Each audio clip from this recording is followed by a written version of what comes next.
Chapter 21, Partings. This happy winter of storytelling, hobbies, and crafts ended before we knew it. Spring brought us all back out of doors to attend to our various settlements.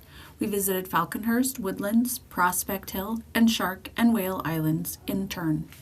One day, Jack and Franz were in charge of the island gun battery, had gone out to repair the flagstaff and test fire the cannon. The rest of us were out for a stroll on the beach, idly watching them. They loaded both guns, then towed out an empty barrel as a practice target. Back they paddled in the kayak, trained their guns, and fired. We saw the barrel shatter and heard their distant shouts of triumph. They had just begun to clean out the guns when 3 booms resounded across the water from the west. We stopped, speechless. For a moment, we all thought we'd imagined it.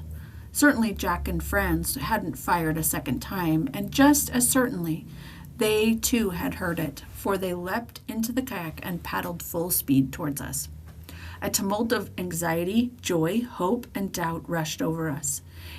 Was it a European vessel, our means of rejoining civilization, or was it a Malay pirate who would rob and murder us? Or it might be a stricken ship in dire need. Who could tell? Before we could just discuss our thoughts, Jack and Franz reached shore. "Did you hear them?" gasped Jack. "What would we do? What should we do?"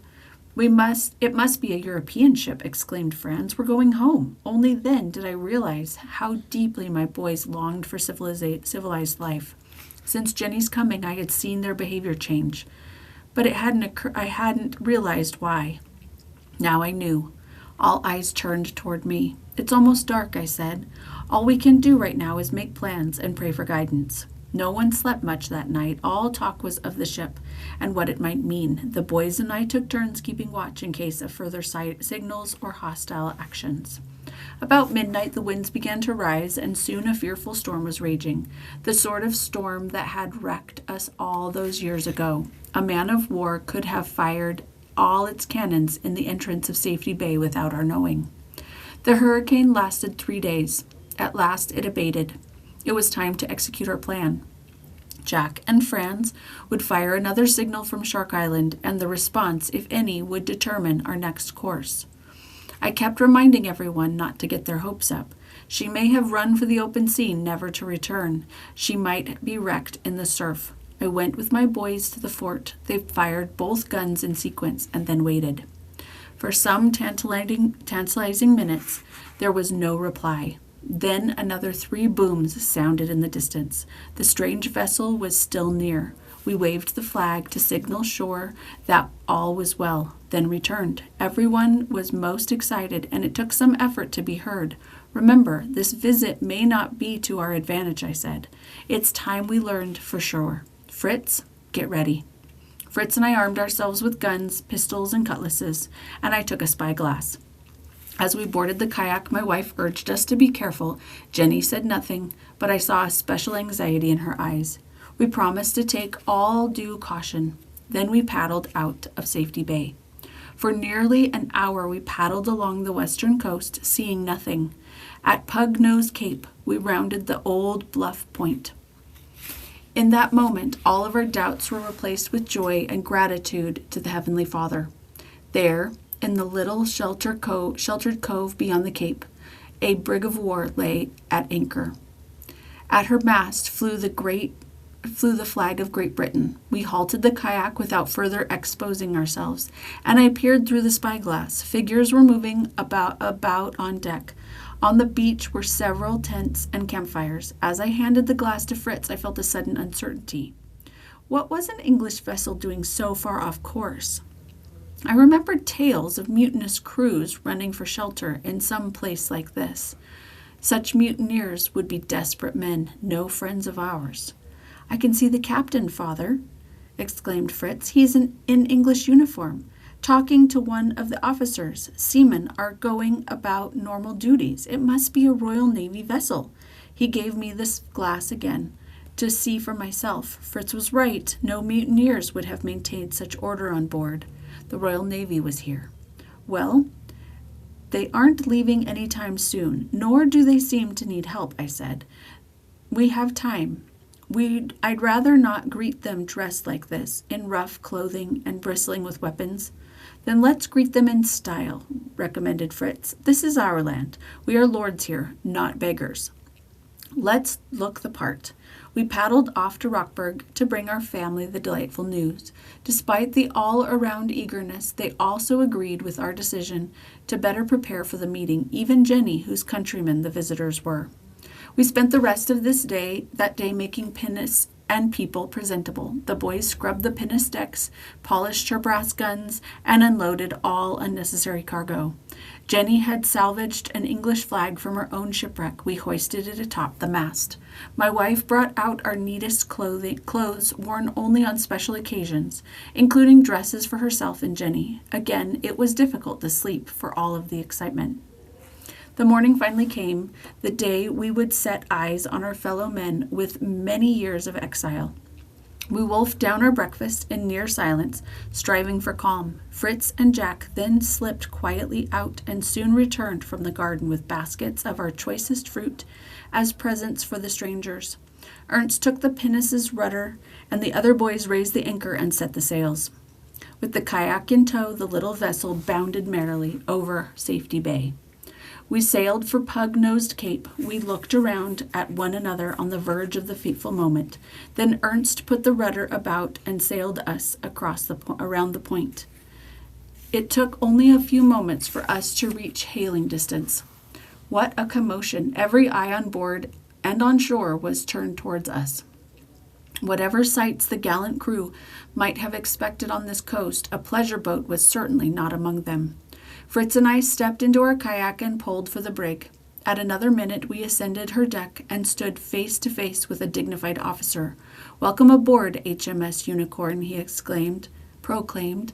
"I am Captain Littlestone. To what good fortune do we owe your visit? We have believed this coast to be uninhabited." After we introduced ourselves, he invited us to his cabin. There we gave him a brief outline of the wreck, our time ashore, and the rescue of Miss Montrose. The gallant officer rose and gave Fritz his hand. Then, on behalf of myself and Colonel Montrose, let me heartily thank you. We came in search of Miss Montrose. The disappearance of the Dorcas was a terrible blow to the Colonel, yet he has never given up hope. As we were preparing to depart Sydney for the Cape a few weeks back, I found 3 men who said they were survivors of the Dorcas. To their knowledge, theirs was the only boat from the stricken vessel to reach land safely. One of the sailing masters, who remembered the bearings where the Dorcas met her doom, I received permission to divert on this area in hope of finding survivors. What unlooked-for good fortune! Again, I thank you for making our search successful. "And I thank you for your kind words," said Fritz. "However, I can take little credit for Miss Montrose's rescue. It was not hazardous, and we have been repaid 10 times over by the pleasure of her company." The captain's eyes and mine met in silent approval of Fritz's modest gallantry. "Quite," he said. "But might I meet the ladies and the rest of your brave family?" "With pleasure, sir," I replied. "I will send a boat at once," he said. Then he added to his hovering steward, "Pass my orders to Lieutenant Martin immediately. He is to take a boat over to Mr. Robinson's vessel at once. Present my compliments and offer to convey the others here." "Aye, aye, sir," said the steward before vanishing. We passed some minutes in pleasant conversation, and soon Elizabeth, Jenny, and my other sons were aboard. At lunch, the captain told us of his passengers, a Mr. Wolstein, an invalid gentleman who sailed with him from Sydney with his wife and 2 daughters in hopes that a voyage would improve his health. Unfortunately, this hadn't been the case. The storm had worsened Mr. Wolstein's condition. He had been eager for a short rest on dry land, and the Unicorn had taken slight damage in the storm, so the 2 needs had coincided nicely. "We would very much like to meet this family," I said. "Nothing could be simpler," replied the captain. When we landed, we found Mr. Wolston seated in a tent by a tent in the shade. The captain introduced everyone, and we all had a friendly visit. Before we knew it, the sun was setting, making it too late to return to Rockburg. The captain kindly offered tents for anyone who wished to sleep on land, and the boys accepted. That night, Elizabeth and I had a long, serious discussion. Would we return to Europe or remain in New Switzerland? I felt it would be hasty and foolish to return simply because we could. We danced about the issue, neither willing to commit, each unwilling to pressure the other. It was the most subtle, fateful conversation of our marriage. At length, it became clear that both of us regarded New Switzerland as our home, and had no real desire to leave. What relief to agree on such a matter. My dear wife had only one condition. I'd be happy to remain, provided you and at least 2 of our sons will stay. If the other 2 wish to return to Europe, I don't object. But they must encourage hardy emigrants to join our colony. Very good, dear, I replied. I'm sure they'll do their best. Perhaps if my journals were published, it would provide incentive. I don't doubt it, said Elizabeth. I do feel, however, that this island ought to preserve the name of New Switzerland, even if in time we also have English colonists. Then it's settled, I said. We'll consult our sons and ask Captain Littlestone about placing New Switzerland under British protection. After all, our dear native land lacks the small matter of a coastline, much less a powerful fleet, I added with a chuckle. I wonder what our sons will choose, she said. Given a few days to socialize, they'll probably tell us without prodding, I advised. You're right, my dear, she answered. So long as I have my family, I'll be happy. In the morning after breakfast, we invited Captain Littlestone, his officers, and the Woolstons to visit Rockburg. I hoped that our comfortable residence ashore might help Mr. Woolston's condition. By all means, sir, exclaimed the captain. We'd be honored, and I'm sure the gentleman and his family will feel likewise. Fritz and Jack hurried off to the kayak to prepare, followed at leisure by the HMS Unicorn and our pinnace. Of my family, only I remained aboard the English warship. Words cannot express our guests' marvel as they rounded the cape into Safety Bay. This astonishment doubled as the sound of cannon fire began to reverberate across the bay. 11 guns from Shark Island, where the British flag floated majestically at staff. Every face glowed with surprise and pleasure, and poor Mr. Woolston's spirit seemed to revive. Mr. Martin, bellowed the captain, cause a salute of 13 guns to be fired in honor of New Switzerland and its populace.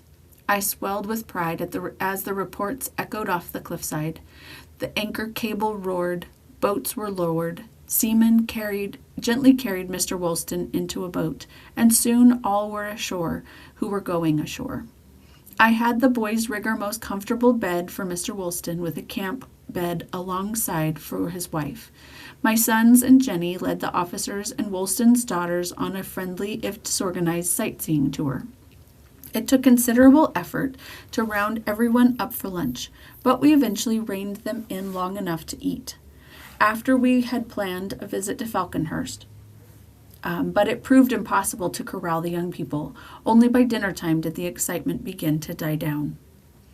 To my surprised pleasure, Mr. Woolston joined us at the table. Your cheeks are showing a far healthier color, sir. You must be feeling better, I observed. Thank you, Mr. Robinson, he answered. If so, I have your kind hospitality to thank. I begin to wonder whether you might welcome some of my family to remain in this beautiful country. My wife also loves it here, and my older daughter's health is as fragile as my own. In any case, our younger daughter will proceed to the Cape of Good Hope to visit her brother. It wouldn't surprise me if he too applied to join your colony. All with your consent, of course. You have it, sir, I answered. My wife and I intend to remain in New Switzerland for the rest of our days. May your family find it as pleasant as mine has. Hurrah for New Switzerland! New Switzerland forever, shouted the whole company, glasses ringing together. Long life and happiness to those who make New Switzerland their home, added Ernst, to my great surprise, leaning forward to touch his glass to mine, his mother's and Mr. Woolston. Won't somebody wish long life and prosperity to those who go away? Inquired Jenny with a mischievous look.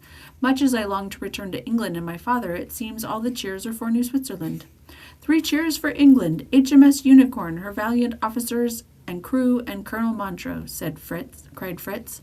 Success and happiness to us who return to Europe. The vaulted roof of Rockburg rang again with cheers, and I did not miss Jenny's appreciative glance at Fritz. "Well," I said with silence when silence was restored, "in that case, Fritz, to you I delegate the pleasant duty of restoring Jenny, whom I have come to love as my own daughter, to her mourning father. As for Ernst, we rejoice that he wishes to stay with us. We promise him all the opportunity for honorable study New Switzerland can bestow. And now, what is Jack's choice? His greatest talent is that of comic acting, but for that he must go back to Europe."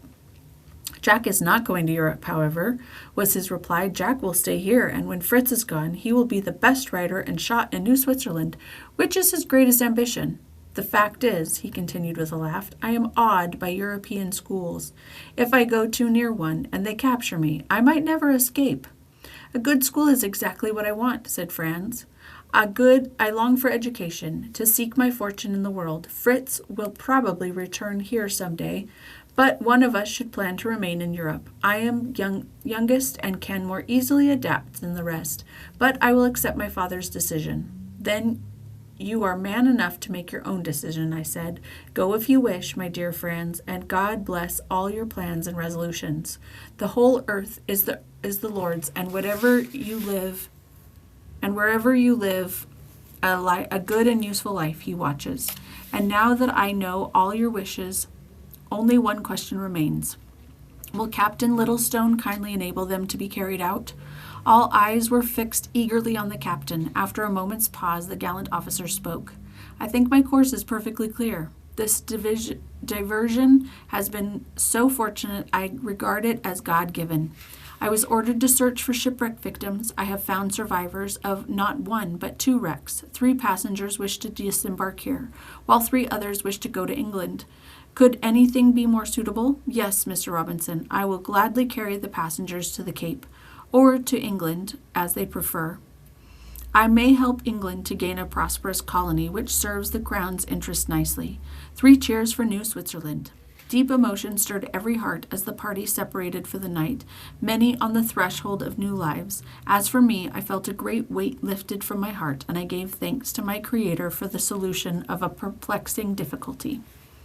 Beginning the next day, everyone got to work preparing for departures, for Captain Littlestone could delay only a few days.